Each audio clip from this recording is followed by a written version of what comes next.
കപ്പയും മുളകും കഴിച്ച് കഴിയുമ്പോൾ എക്സ്ട്രാ വരുന്ന മുളക് കൊണ്ട് എന്ത് ചെയ്യും എന്ന് പറഞ്ഞിരിക്കുന്നവർക്ക് ഞാനൊരു സംഭവം പറഞ്ഞുതരാം.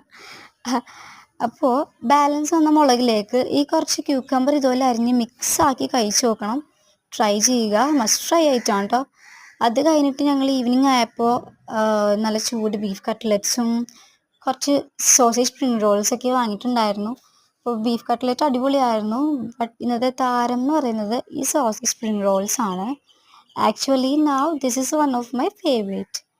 അപ്പോൾ ഇത് കാണുമ്പോൾ തന്നെ അറിയാം, നല്ല ഇറ്റ്സ് സോ ചീസി, നല്ല ടെൻഡറാണ്. ഇത് ശരിക്കും പറഞ്ഞാൽ ക്രിസ്പ് അല്ല, ബട്ട് സോഫ്റ്റാണ്. എല്ലാവർക്കും ഇഷ്ടമാവും. നല്ല ചീസ് പുള്ളൊക്കെയാണ്. പിന്നെ അതൊക്കെ ഫുഡ് കഴിച്ച് കഴിഞ്ഞിട്ട് മമ്മി ഒരു സ്വീറ്റ് പുഡിങ് ഉണ്ടാക്കിയിട്ടുണ്ടായിരുന്നു. It's like a dessert. അപ്പോൾ ഇതിൻ്റെ റെസിപ്പി വേണമെന്നുള്ളവർ ഡു കമൻറ്റ് ബിലോ.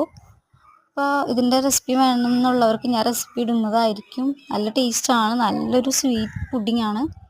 എല്ലാവർക്കും ഇഷ്ടമാവും. അടുത്ത വീഡിയോയിൽ കാണുന്നത് വരെ ലവ് യു ഓൾ, ബൈ.